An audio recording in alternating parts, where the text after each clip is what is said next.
Rally को लेकर और चुनाव को लेकर हाई कोर्ट ने प्रधानमंत्री को चिट्ठी लिखा है कि कोरोना के कारण उत्तर प्रदेश के चुनाव को आगे बढ़ाया जाए। इसको लेकर राज्यसभा सांसद संजय सिंह ने बोला, हम तो हैरान है इस बात से कि हाई कोर्ट के जज जिनको सभी नियम कानून पता है वह प्रधानमंत्री को चिट्ठी क्यों लिख रहे हैं। देखिए, इस उत्तर प्रदेश को बर्बाद करने का काम भारतीय जनता पार्टी और योगी आदित्यनाथ की सरकार ने किया। इनके राज में किसान दुखी, नौजवान दुखी, माताएं बहनें दुखी।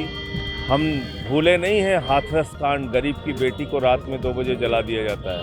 उत्तर प्रदेश में नौजवानों को अभी टीईटी की परीक्षा में वो गेट पकड़ के रो रहे थे, परीक्षा का पेपर लीक हो गया। साथ ही उन्होंने कहा कि जब कोरोना वायरस चरम पर था तो उस समय प्रधानमंत्री बंगाल में रैली को संबोधित कर रहे थे, मगर आज जब यूपी में चुनाव हारने का डर है तो वह चुनाव टालने का तरीका निकाल रहे हैं। संजय सिंह ने कहा कि अगर वास्तव में ऐसी कोई स्थिति बनती है तो चुनाव आयोग उस पर फैसला लेगा, प्रधानमंत्री का इससे कोई लेना देना नहीं है। तो देखिए, मुझे लगता है कि इसके बारे में जो भी फैसला करना है वो चुनाव आयोग को करना है।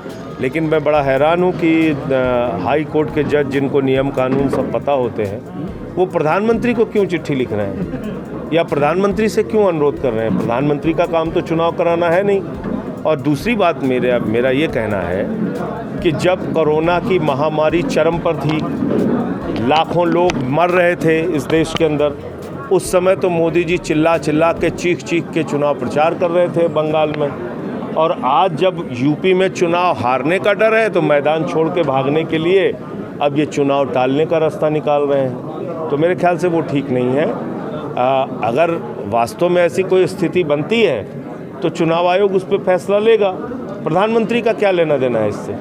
देखिए, इस बात से इनकार कौन कर रहा है कि गाय हमारी माता है। और आपको श्वेत क्रांति की याद चुनाव के समय में क्यों आई? 5 साल से आपको श्वेत क्रांति की याद नहीं आई? जब गाय खुलेआम जो है गाय भैंस बैल खेत चर रहे थे किसानों के, उस समय इनको श्वेत क्रांति की याद नहीं आई? कोई रास्ता नहीं निकाला इन्होंने। अब श्वेत क्रांति की बात कर रहे हैं। तो चुनावी ड्रामे को लोग समझते हैं और असलियत क्या है ये भी जानते हैं। अब आप देखिए, अयोध्या के अंदर दलितों की जमीन बीजेपी के नेता, विधायक, मेयर, योगी सरकार के कमिश्नर, डीएम, एडीएम, एसडीएम सब खरीद रहे हैं दलितों की जमीन और ट्रस्ट प्लाटिंग करके बेच रहा है। ट्रस्ट का काम प्लाटिंग करके बेचना नहीं है, लेकिन बेच रहा है। और जांच कौन करेगा? जब चोर बेईमान खुद बीजेपी से जुड़े हुए हैं, वो कैसे जांच करेंगे? तो इसलिए हमने मांग की है कि एक सुप्रीम कोर्ट मॉनिटर्ड एसआईटी बनाई जाए। और आपको मालूम होगा, चंदा चोरी का प्रकरण पहले मैंने खोला था और इसकी जांच करा के जो लोग इसमें दोषी हैं उनको सजा दी। जो मतलब कौन है? जो मतलब इनके विधायक हैं, इनके मेयर हैं, इनके अधिकारी हैं। जो क्या किस चीज़ का प्रमाण चाहिए? अब तो सब खुलेआम सामने रखा हुआ है। रोंघई नाम के एक व्यक्ति ने 21 बीघा ज़मीन दलितों से खरीदी और वो ज़मीन 10 रुपए के स्टाम्प पे दान कर दी। रोंघई इतना बड़ा दानदाता है कि वो प्रधानमंत्री आवास में रहता है। ये समझ में नहीं आ रहा है भ्रष्टाचार किसी को? तो ये तो साफ भ्रष्टाचार है। वो खुद रह रहा है प्रधानमंत्री आवास में और 21 बीघा ज़मीन दान कर रहा है। नहीं, मुझे लगता है कि इसका बिल जब सामने आएगा पार्लियामेंट में तो उसका पूरा उसमें सारे तथ्यों को देखने के बाद ही इसमें कोई प्रतिक्रिया देनी चाहिए। क्या क्या फ़ायदे सरकार इससे समझती है, बिल में क्या लिखा है, वो जब बिल आएगा उस पर तो हम ज़रूर बात करेंगे। 403 सीटों पे आम आदमी पार्टी चुनाव लड़ेगी और अब तक हम 200 प्रभारी प्रत्याशी अपने घोषित कर चुके हैं।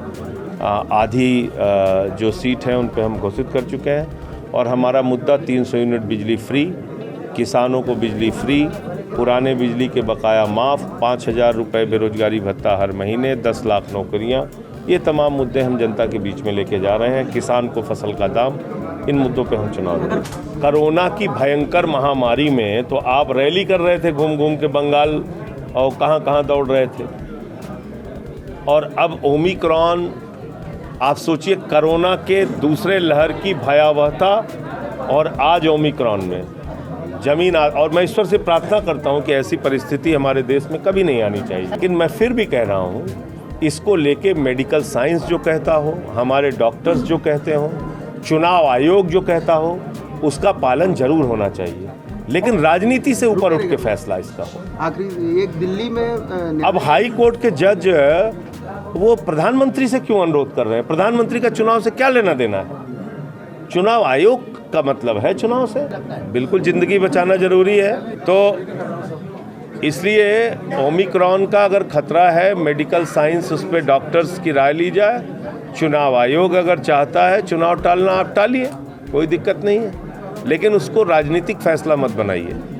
उस पर ये लोगों में मैसेज नहीं जाना चाहिए कि आप चुनाव में हार के डर से भाग रहे हैं, ये मैसेज नहीं जाना चाहिए। और भाजपा के बारे में यही चर्चा कल से चल रही है कि चुनाव में हार के डर से भाजपाई चुनाव कराने से भाग रहे हैं। दिल्ली में हमारे मुख्यमंत्री 2-2, 3-3 बार मीटिंग कर चुके हैं और हमारी ओमिक्रॉन को लेके कई स्तर पे तैयारी चल रही है। दिल्ली सरकार सजग है।